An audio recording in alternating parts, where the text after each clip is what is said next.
আর ছিল কই? দেখলি না, শুধু একটা চায়ের দোকান ছাড়া আর খাবার কিছুই ছিল না। হ্যাঁ বাবু, তা তো দেখলাম, কিন্তু চা খেয়ে আপনার কি হতো? আপনি তো সকালে বাড়ির থেকে খেয়ে বেরিয়েছেন। হুশ, এক কাপ চায়ে কি হয় বলতো? চল চল, আর কথা বাড়াস না। আচ্ছা ঠিক আছে বাবু।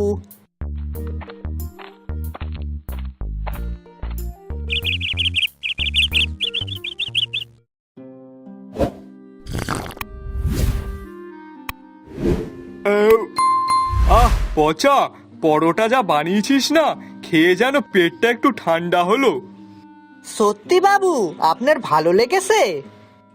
আরে হ্যাঁ, এ যে সে খাবার না, এ যেন অমৃত, এখনো মুখে লেগে আছে। আচ্ছা বাবু, এখন কথা কইব। হ্যাঁ বল, কি বলবি? বাবু, আমি ভাবতেছিলাম কি এখন পরোটার দোকান দিমু। পরোটার দোকান? হ্যাঁ। কিন্তু হঠাৎ এইসব চিন্তা করলি কেন? আগে বাবু, আপনাকে দেখে মনে হলো। আমারে দেখে? আগে হ্যাঁ। কিন্তু আমি কি করলাম যে আমাকে দেখে তোর এইসব মনে হলো? আগে বাবু, আপনি তো সকালে চা বিস্কুট খেয়ে তাই বাজারে গিয়েছিলেন, আর বাজার থেকে ফিরতে ফিরতে আপনার অনেক খিদে লেগে গেছিল। হ্যাঁ সে তো। হ্যাঁ, তাহলে ওখানে যেসব দোকানদাররা আসে তাদেরও তো অনেক খিদে পায়, আর ওই চায়ের দোকানে চা বিস্কুট খেয়ে তাদের কি আর কিছু হয়? তাছাড়াও বাজারে একটাও পরোটার দোকান নেই। এখন আমি যদি সেখানে দোকান দিই তাহলে আমার দোকানেই সবাই পরোটা খেতে আসবে, তাহলে আমার পরোটাটাও বিক্রি হবে আর এদিকে টাকাও হবে। বাবা পচা, খুব ভালো বুদ্ধি বের করেছিস কিন্তু। হে হে হে হে, এসব তো আপনাকে দেখেই মনে পড়লো, আমি তো কিছুই করিনি। আচ্ছা শোন তাহলে, আর দেরি করিস না, কাল সকাল সকালই দোকানটা দিয়ে ফেল। কিন্তু বাবু, তার জন্য তো জিনিসপত্রের দরকার, আর পরোটার সাথে কি তরকারি করা যায় বলুন তো? ঘুগনি না আলুর দম? আমার মতে তুই পরোটা আর আলুর দম বিক্রি কর, সব থেকে ভালো হবে। ঠিক আছে বাবু, তাহলে কাল থেকেই দোকানটা দিয়ে দিই।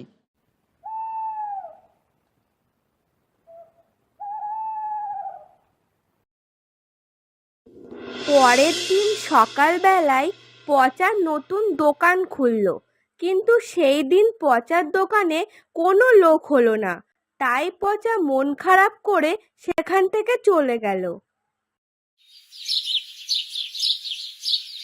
কিরে পচা, প্রথম দিন নিশ্চয়ই ভালোই বিক্রি হয়েছে?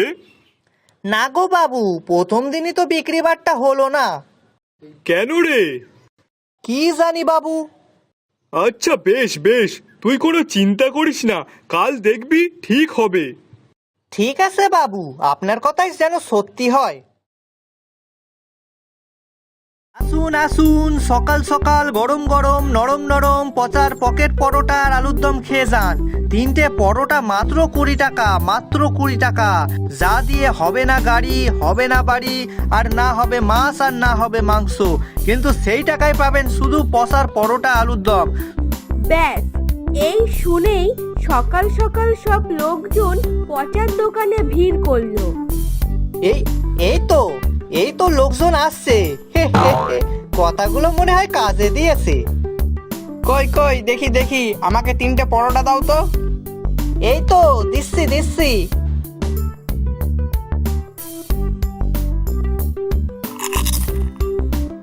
আহা দাদা, তরকারিটা যা সুন্দর হয়েছে না, কি বলো নরেশ? হ্যাঁ হ্যাঁ দাদা, ঠিক বলেছেন, আপনার হাতের তরকারি সত্যি খুব দারুণ। আহা, এখনো যেন মুখে লেগে আছে। আগে আমার বাবুও আমাকে তাই কয়। ও তাই নাকি? হ্যাঁ গো হ্যাঁ। আপনার কাছে সবই ঠিক আছে, কিন্তু পরোটা আলুর দমের সাথে যদি একটা কাঁচা পেঁয়াজ থাকতো না, তাহলে তো কোনো কথাই ছিল না। আহ তোমরা থামো তো, উনি যে সকাল সকাল আমাদের খাওয়াচ্ছে তাই অনেক না? এমনিতেই তো সকালে বাড়িতে খেতে গেলে 12টা বেজে যেত, কিন্তু এখন যে তাও একটু পেটে কিছু দিতে পারছি তাই অনেক না? আর তুমি পেঁয়াজের কথা বলছো? না মানে আমি তো এমনিই বললাম, তাহলে একটু বেশি ভালো হতো। আগে বাবু, আপনারা ঝামেলা করবেন না, আপনাদের কথা ভেবেই তো এই দোকানখানা আমার দেওয়া। তাই বেশ, কাল থেকে আমি না হয় একটা কাঁচা পেঁয়াজ আর একটা কাঁচা লঙ্কা সাথে রাখবো, কেমন? বাহ, কথাটা কিন্তু মন্দ বলনি। বাহ, আজকে বেশ ভালোই বিক্রি হলো। হে হে হে, বাবু যদি শোনে খুবই খুশি হবে। আগে বাবু, এই নিন আজকের আয়। এই কই দে দে দেখি। বাহ বাহ বাহ বাহ, পচা আজ তো দেখছি ভালোই বিক্রি হয়েছে। হ্যাঁ গো বাবু। আচ্ছা শোন তাহলে, কালকেও সকাল সকাল দোকানে যাবি, দেখবি আজকের দিয়েও বেশি বিক্রি হবে। হ্যাঁ বাবু, আপনি যখন কইছেন তখন নিশ্চয়ই ভালোই হবে। শোন পচা, কি কি রান্না করার সেগুলো কিন্তু ভোর থাকতে থাকতেই রান্না করে ফেলবি, কেমন? না হলে কিন্তু শেষ করতে পারবি না। আগে ঠিক আছে বাবু।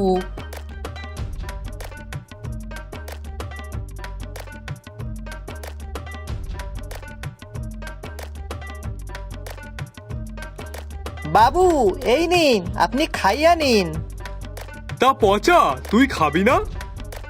আগে বাবু, আপনি খাইয়া নিন, তারপর আমি খাবো খন। আপনাকে না খাইয়ে কি আমি খাইতে পারি? আহ পচা, তোকে আমি এই জন্যই বেশি ভালোবাসি। তুই যেভাবে আমার যত্ন নিস, অমন মনে হয় আমার বউটাও আমার যত্ন নিত না। বাবু, আসতে কও, গিন্নিমা শুনতে পেলে কিন্তু রাগ করিবে। ধুর পাগলা, সে তো মোড়ে কবে ভূত হয়ে গেছে। ও হ্যাঁ, তাই তো। আচ্ছা ঠিক আছে বাবু, আপনি এই খাইয়া লন তো আগে।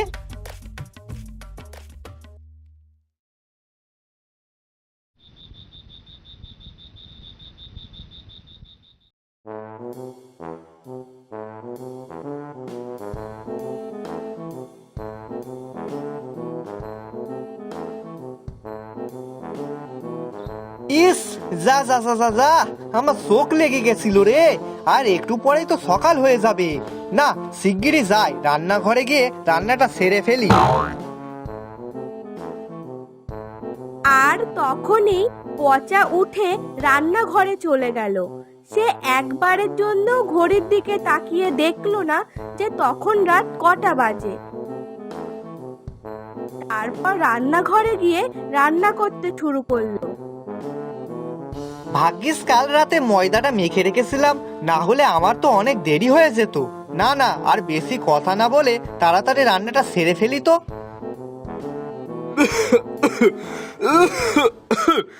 এই আগুন আগুন, পচা ঘরে মনে হয় আগুন ধরে গেছে।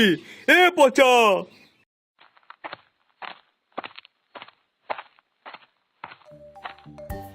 আগে বাবু, কি হয়েছে? চিল্লাচ্ছেন কেন আপনি? আরে পচা, সারা ঘর ধোয়া ধোয়া হয়ে গেছে, কোথাও মনে হয় আগুন ধরে গেছে, শিগগিরই দেখ। আগে বাবু, আগুন ধরেনি, আমি রান্না করছিলাম তো, তাই সেই জন্যই রান্নাঘরে ধোয়া। কি, এই রাতে তুই রান্না করছিস? রাত কনে বাবু, একটু পরেই তো সকাল হইবে। পচা, কটা বাজে দেখেছিস? ওই দেখ, এখন রাত 2টো বাজে।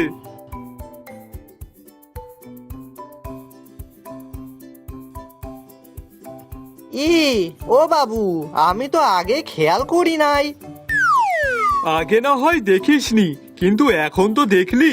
তাহলে যা, ঘুমটা নষ্ট করাস না, নিজেও ঘুমা আর আমাকেও ঘুমাতে দে, পরে ভোরবেলায় উঠে রান্না করিস।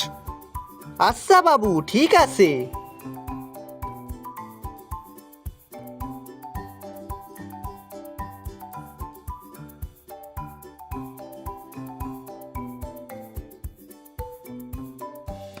আসুন আসুন, খেয়ে যান পসার পকেট পরোটা আর আলুর দম।